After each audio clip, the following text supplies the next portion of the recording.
उपकार को धर्म मर्यादा चला कर लाभ दे संसार हो। नित्य श्रद्धा भक्ति से यज्ञादि हम करते रहे, रोग पीड़ित विश्व के संताप सब हरते रहे। भावना मिट जाय मन से पाप अत्याचार के, कामनाएं पूर्ण होवे यज्ञ से नर नारी की।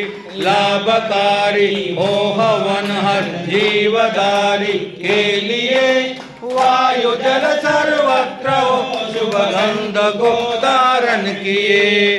स्वार्थ भाव मिटे हमारा प्रेम पद विस्तार हो, चिरन्न मम का स्वार्थ का प्रत्येक में व्यवहार हो। हाथ जोड़ झुकाय मस्तक वंदना हम करु रहे, ना तो करुणा रूप करुणा आपकी सब करु रहे।